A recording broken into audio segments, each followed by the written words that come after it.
Selamat petang dan salam sejahtera kepada Dr. Shahabuddin serta rakan-rakan yang menonton video ini.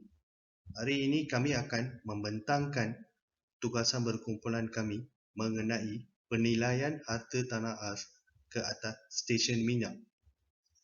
Kumpulan kami terdiri daripada saya, Selvam, Airil Zudin dan Sam.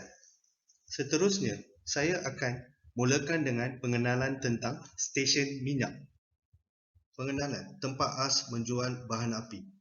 Stesen minyak merupakan tempat as menjual bahan api dan mengisi minyak kenderaan, contohnya petrol, diesel dan gas NGV. Seterusnya, beroperasi samada oleh individu atau syarikat. Ia juga beroperasi samada oleh individu atau syarikat minyak sepenuhnya. Kemudian, komisen penjualan minyak. Pengendali stesen minyak akan menerima komisen melalui penjualan petrol oleh syarikat minyak. Hasil penjualan minyak dibahagikan kepada komisen penjualan minyak mengikut harga pasaran minyak. Selepas itu, kontrak antara syarikat minyak. Stesen minyak di Malaysia beroperasi berdasarkan kontrak daripada syarikat minyak. Kontrak bermakna pengendali menyediakan tapak manakala minyak disediakan oleh syarikat minyak. Seterusnya, pendapatan lain. Pendapatan lain adalah syarikat minyak membenarkan pengendali menerima pendapatan lain seperti servis kereta, tempat cuci kereta, penjualan runcit, syarikat franchise makanan segera seperti KFC, McD dan Starbucks. Seterusnya, kemudahan tanda surau dan lain-lain. Kemudahan-kemudahan di stesen minyak seperti tanda surau dan lain-lain perlu disediakan bagi pelanggan untuk berurusan di stesen minyak. Kemudian, perjanjian antara syarikat petrol dan pengendali. Perlu ada perjanjian kerana melibatkan beberapa pihak seperti tuan tanah, syarikat minyak, operator atau pengendali. Contoh syarikat minyak yang beroperasi di Malaysia seperti Shell, Petronas, BH Petrol dan Caltex. Jenis-jenis stesen minyak.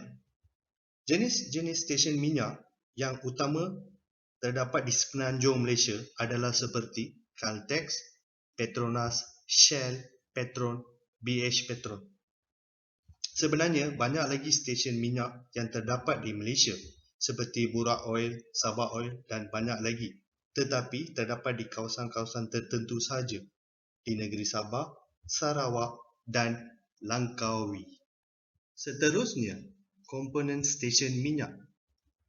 Sebenarnya terdapat banyak komponen-komponen stesen minyak tetapi yang utama adalah seperti berikut. 1. Teluk pengisian petrol atau pulau pam, juga dikenali sebagai pump island iaitu pam petrol elektrik yang terdapat di kedua-dua sisi. Kedua, kanopi. Diperbuat daripada logam, zinc untuk melindungi kenderaan daripada cuaca. Tangki bawah tanah atau underground storage tank berfungsi sebagai tempat penyimpanan bahan api dengan selamat. Keempat, pejabat, tempat berurusan dan penyimpanan dokumen-dokumen penting. Kelima, kedai, digunakan untuk menjual barang runcit seperti alat gantian, minyak pelincir, makanan ringan dan minuman ringan. Keenam pula, rem membasuh, tempat mencuci kenderaan. Ketujuh, bengkel atau garaj adalah tempat mendapat perkhidmatan terhadap kenderaan. 8 pula, forecourt konkrit merupakan kawasan terturap konkrit yang luas serta berada di atas jalan raya. Berikutnya, faktor yang mempengaruhi nilai. Setiap daripada perkhidmatan stesen minyak akan mempengaruhi nilai harta tanah tersebut. Antara faktor-faktor yang mempengaruhi nilai harta tanah adalah ciri-ciri fizikal stesen minyak. Ciri-ciri fizikalnya terdiri daripada ruang mengisi petrol, bengkel, perkhidmatan, pejabat, bilik pameran, kedai, surau, tandas, tempat cuci kereta, tempat letak kereta, pam angin, air dan restoran makanan segera. Faktor kedua, lokasi. Kedudukan stesen yang strategi di jalan utama, jalan ekspres, kawasan perumahan, kawasan perdagangan, pusat bandar, persimpangan dan sebagainya. Jarak yang sesuai di lebuh-raya antara bandar tempatan. Faktor ketiga, kelebihan stesen. Ruang stesen yang luas serta tempat meletak kenderaan untuk pelanggan menggunakan kemudahan seperti surau, tandas membeli belah, makanan segera seperti drive-thru, tempat istirahat, isi minyak, cuci kereta, bengkel serta menawarkan aplikasi mudah alih baru yang membolehkan pembayaran dibuat tanpa tunai. Faktor keempat, jualan minyak. Penjualan petrol setahun bagi penilaian semasa serta mengambil kira anggaran potensi jualan. Faktor yang mempengaruhi penjualan petrol adalah persaingan stesen di sekitar, perubahan jalan raya, kadar kenaikan kenderaan, jenama, penampilan, akses dan kecekapan penjualan minyak. Faktor kelima, penyewaan. Pendapatan sampingan selain daripada jualan minyak adalah penyewaan bengkel, tempat cuci kereta, restoran, makanan segera, bilik pameran dan lain-lain lagi. Faktor keenam, perjanjian. Terdapat beberapa perjanjian antara syarikat petrol dengan pengusaha, iaitu stesen minyak milik syarikat petrol dan diserahkan kepada operator. Tanah adalah milik pengusaha, sedangkan bangunan dan peralatan lain adalah milik syarikat. Tanah dan bangunan adalah milik pengusaha petrol, manakala tanah dan bangunan adalah milik syarikat petrol. Saya akan jelaskan lebih lanjut tentang perjanjian ini di slide seterusnya. Perjanjian antara syarikat minyak dan pengendali. Stesen minyak yang dimiliki oleh syarikat minyak dan diserahkan kepada operator. Mereka akan membuat perjanjian antara satu sama lain untuk mengagihkan keuntungan mengikut perjanjian.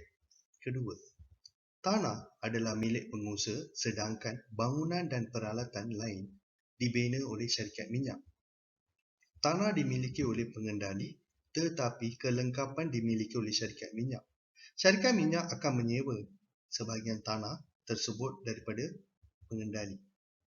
Ketiga, tanah dan bangunan adalah milik pengusaha minyak. Tanah dan bangunan dimiliki sepenuh oleh pengendali. Syarikat minyak hanya mendapat keuntungan dari jualan minyak tersebut. Keempat, tanah dan bangunan adalah milik syarikat minyak. Tanah dan bangunan dimiliki sepenuh oleh syarikat minyak. Oleh itu, keuntungan 100% milik syarikat minyak. Seterusnya, saya akan serahkan kepada saudara Sam untuk penerangan selanjutnya. Okey, selamat sejahtera kawan-kawan. Nama saya Gladwin Samuel. So, hari ini kita akan bincang tentang kedudukan harta.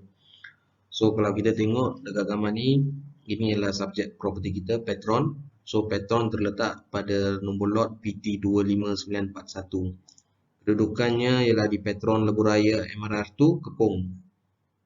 Seterusnya, komponen yang ada dalam stesen minyak untuk subjek properti kita ada pulau, pam pulau, so island pump, dan kita ada kedai untuk pengunjung datang beli barang-barang lepas jalan, dan kita ada surau untuk sesiapa yang nak sembahyang, dan kita ada tandas, tangki bawah tanah, yang ni yang penting untuk bagi minyak dekat semua orang, dan ATM ni ialah RHB punya kalau kita tengok, dan ini untuk memudahkan pengeluaran wang.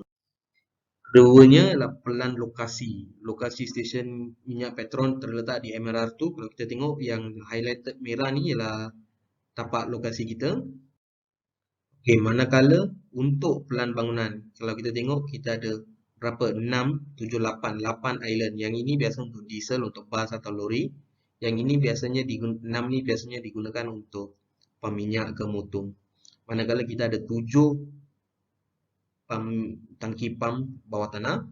Kalau kita tengok sini, yang ini semua tangki, yang ini adalah kedai, yang ini adalah surau. Dan yang ini adalah jalan masuk dan jalan keluar. So, yang ini adalah pelan lokasi bangunan kita. Yang ketiga, hak milik sementara. So, stesen minyak ini luasannya dalam 4,000 meter persegi dan didaftarkan pada 12 Mei 2010. Tarikh pegangannya lah hanya 30 tahun dan akan berakhir pada 11 Mei 2040. Cukai tanah untuk setahun ialah 13,926. So, syarat nyata ialah bangunan ini hanya haruslah digunakan untuk stesen minyak saja dan servis. So, tak boleh gunakan untuk residential ke commercial, tak boleh. Dan kalau kita tengok di muka belakang hak milik ni, kita akan dapat tahu siapa yang daftarkan kawasan ni. So, yang ni adalah nama pemilik.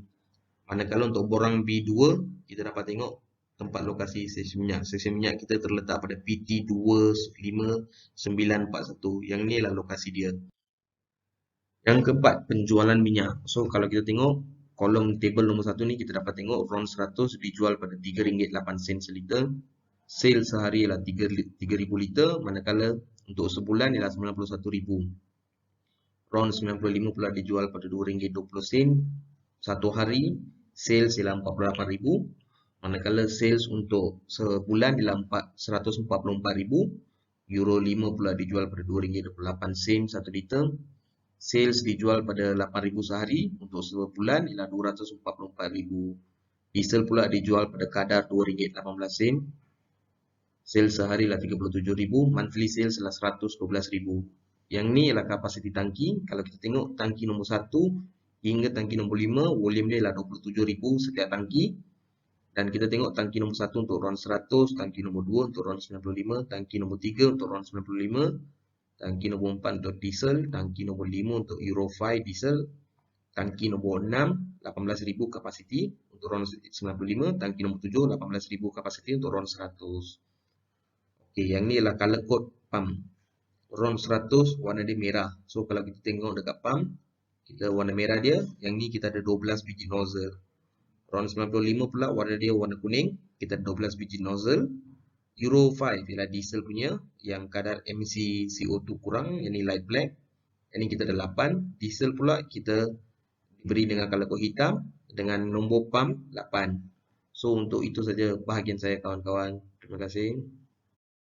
Assalamualaikum warahmatullahi wabarakatuh, Doktor. Nama saya Airin. So, hari ini saya akan membuat sedikit penerangan berkaitan kaedah yang digunakan untuk menilai harta tanah jenis stesen minyak. So, kita tengok kaedah yang pertama yang sesuai ialah kaedah kos. Kaedah kos adalah kaedah alternatif kepada kaedah pembandingan dan pelaburan. Kaedah ini hanya dapat digunakan apabila dapat kesukaran untuk memperolehi data-data perbandingan secara terus sama ada bagi nilai pasaran atau nilai sewa. Prinsip yang digunakan dalam kaedah kos adalah nilaian ke atas sesebuah harta tanah dipecahkan kepada dua komponen, iaitu nilai tanah kosong dan nilai bangunan. Kaedah kos lebih memberi penekanan untuk mendapatkan nilai modal sesuatu harta tanah berdasarkan keadaan fizikal sebenarnya. Kaedah kos. Okey, kalau kita dapat tengok dalam calculation dekat depan ni. Okey, untuk kos yang pertama kita akan calculate ialah kos bagi tanah. Luasan tanah bagi untuk kawasan stesen minyak yang ini ialah seluas 43,874 square feet. Harga tanah sekaki persegi ialah sebanyak RM60. So, jumlah keseluruhan kos untuk tanah ialah RM2,632,440. Okey, kita tengok juga kos untuk bangunan. Untuk yang pertama, bangunan utama stesen minyak tersebut yang berkeluasan 2,139 square feet. Harga kos pembinaan untuk sekaki persegi ialah RM120. So 2,139 square feet darab dengan RM120 per square feet, kita akan dapat RM256,680. Untuk bangunan, kita memang sedia maklum ada susun nilai. Macam mana pengiraan susun nilai tu? Tahun bangunan tu dah dibina, iaitu 10 tahun. Kita bahagikan dengan jangka hayat satu bangunan yang kita sedia maklum 60 tahun. So kita akan dapat 16.67%. So kadar susut nilai untuk bangunan utama ialah RM42,780. So selepas ditolak, kita akan dapat RM213,900. Okey, kos binaan yang kedua ialah refuse chamber, rumah sampah. Refuse chamber ni berkeluasan 56 square feet. So kos binaan dia juga RM120 per kaki persegi. So kita akan dapat RM6,720. Untuk susun nilai bangunan ni, untuk rumah sampah ni, kita pakai juga yang sama. So kita akan dapat 16.67%, bersamaan RM1,120 harga susun nilai dah. So final answer untuk pengiraan rumah sampah ni RM5,600.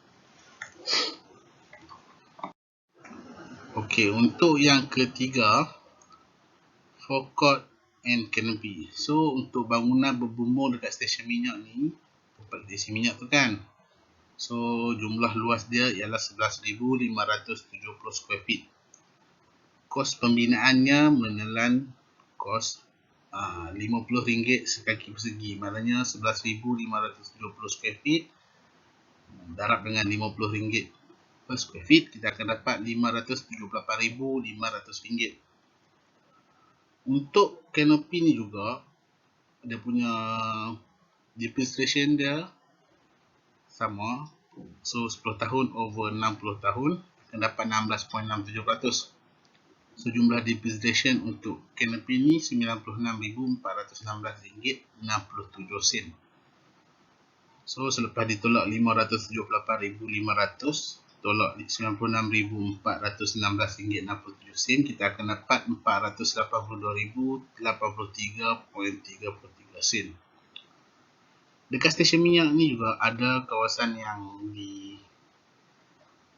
dikonkrit.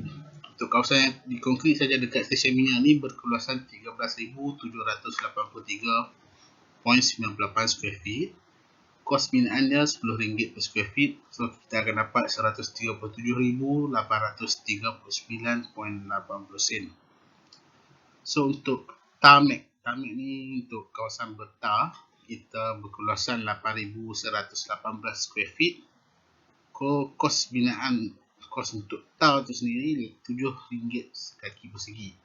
So selepas didarab, kita akan dapat RM56,826. So total keseluruhan untuk market value untuk bangunan ialah RM896,249.13. So kita genapkan dia menjadi RM900,000. Dekat stesen minyak juga ada peralatan perkakas yang ada dekat stesen minyak. So perkakas ni kita juga akan menilai dia punya kos-kos pembinaan di samping kita tolak dengan dia punya depreciation lah. So dekat stesen minyak ni ada Palm Island ada 8 unit. So daripada 8 unit itu, 6 unit daripada Palm Island tu ada, setiap Palm Island ni ada 6 dispenser. Tempat pam minyak tu ada 6, sebelah kanan 3, sebelah kiri 3. So 6 unit tu ada macam tu. Lagi 2 unit Palm Island hanya untuk diesel. So dekat sebelah kanan ada 2, sebelah kiri ada 2. So total ada 4 dispenser. Okay, kita tengok pengiraan untuk Palm Island tu. Untuk yang 6 unit punya, harga untuk satu unit Palm Island ialah 35,000. So 6 unit kali dengan 35,000, kita akan dapat 210,000. Okey, untuk pengiraan susut nilai PAM tersebut, so kita ambil 10 tahun dah tempoh pembinaan bahagi dengan 40 tahun, darab dengan, so kita akan dapat 25%, samaan 52,500. So selepas ambil 210,000 kita tolak dengan 52,500, kita akan dapat 157,500 ringgit. Untuk bahagian yang disil pula, kita ada 2 pump, 2 unit. Harga untuk satu Palm Island tersebut 20,000, kita akan dapat 40,000. Depreciation value dia kita juga guna 25%, kita dapat pengurangan 10% daripada 40,000 menjadi 30,000. Okey, dekat stesen minyak ni juga ada 7 unit tangki simpanan minyak bawah tanah. Okey, kos untuk seunit tangki minyak tersebut ialah sebanyak 25,000. So kita ada 7 unit, 7 kali 25,000 kita akan dapat 175,000. So untuk tangki ni juga kita ada kenakan dia punya susun nilai 25%. So kita tolak 43,750, kita akan dapat 131,250.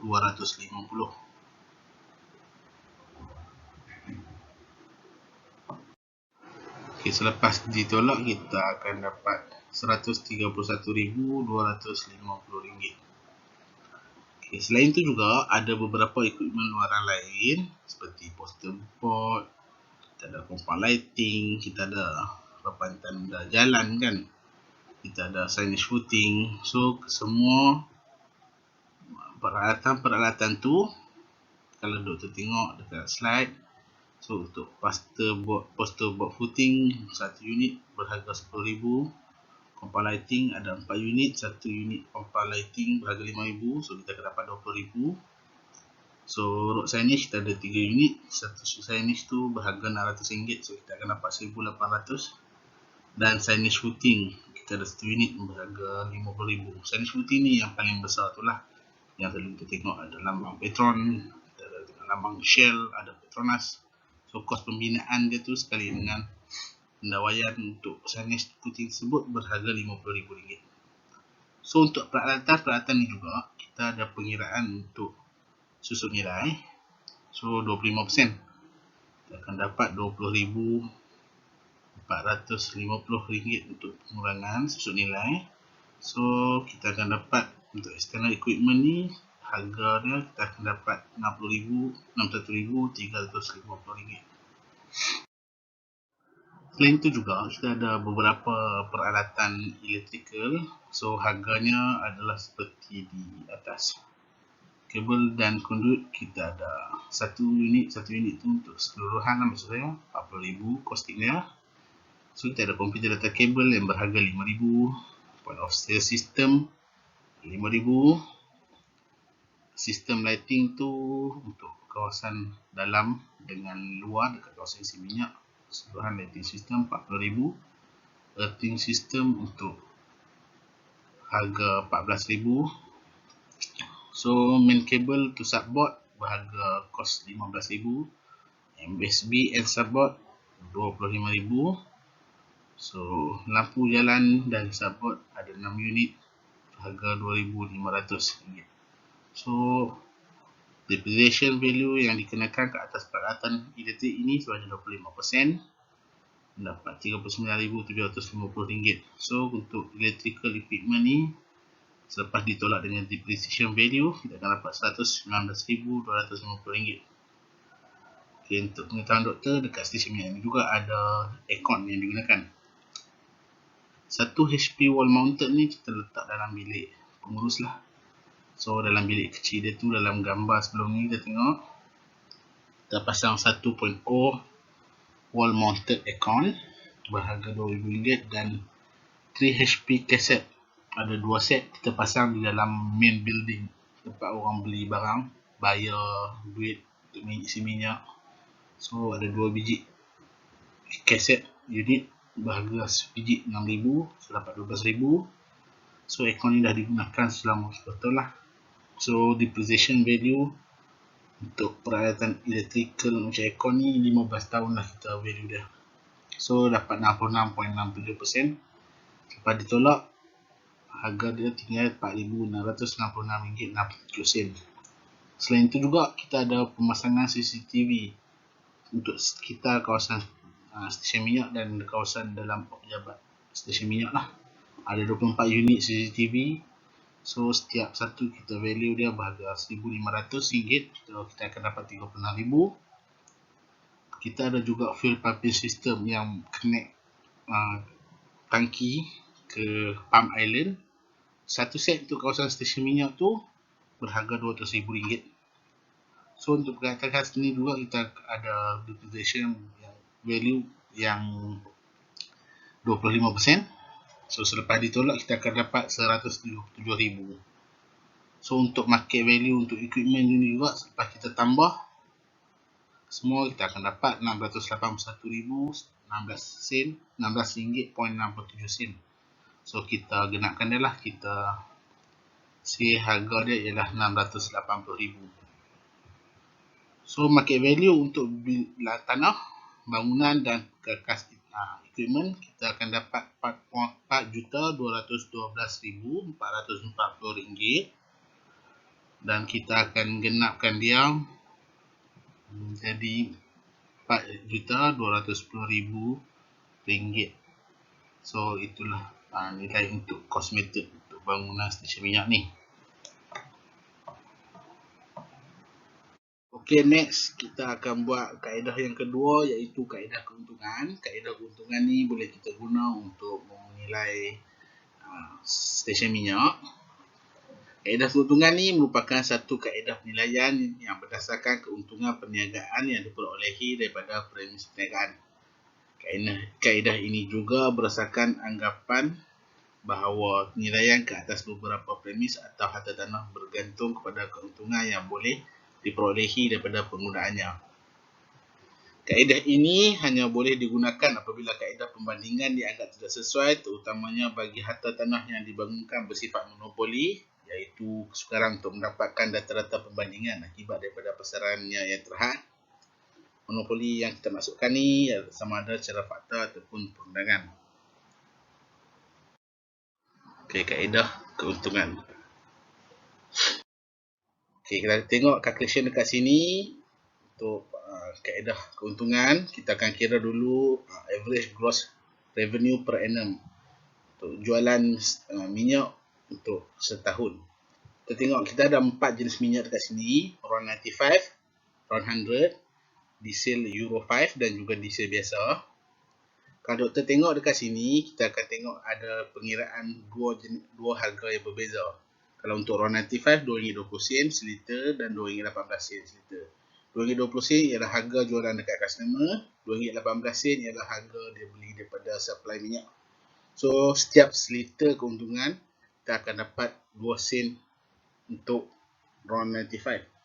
Untuk RON 100 pula kita akan dapat 5 sen keuntungan bagi setiap liter terjual.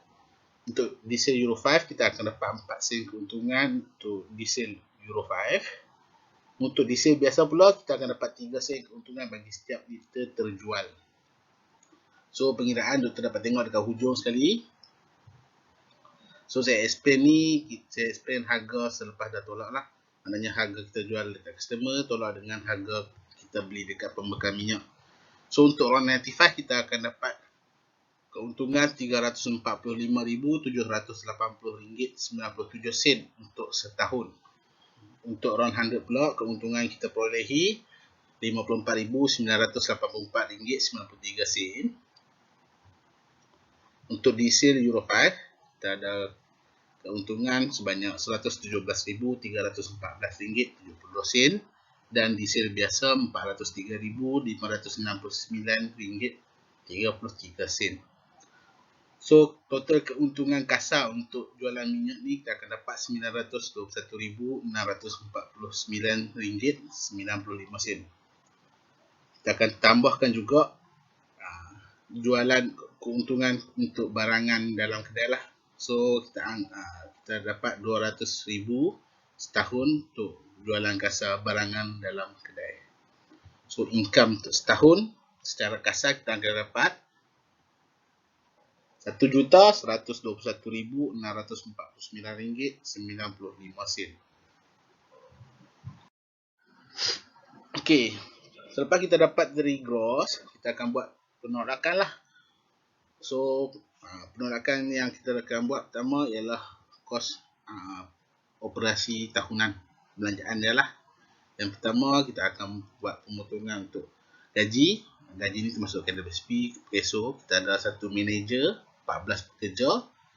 So jumlah penolakan untuk gaji termasuk KWSP dan PSO untuk setahun ialah 82,800. Kos untuk insurans untuk pekerja totalnya 3,000. Bil air untuk pembelanjaan untuk air 300 sebulan, selama 12 bulan kita akan dapat 3,600. Pembelanjaan untuk electricity RM800 sebulan, selama 12 bulan kita akan dapat 9,600. Kos untuk business license 2,000. Untuk audit dengan secretarial fee kita bayar setahun 100,000. Meteorologi 1,000. Meteorologi minta maaf RM150 sebulan, selama 12 bulan 1,800. Kos admin sebanyak RM3,000. So pembelanjaan tadi kita akan tambahkan menjadi 106,800. So kita ambil 1 juta tadi, 1,121,000 tu kita tolak dengan 106,000, kita akan dapat RM1,14,849.95 untuk net profit. Okey, selepas kita dapat ni, kita akan bahagikan kepada bahagian pengusaha. So bahagian pengusaha dekat sini, interest untuk capital 10%, risiko untuk dia 30% dan ganjaran untuk pengusaha 20%. So total 60% dekat sini.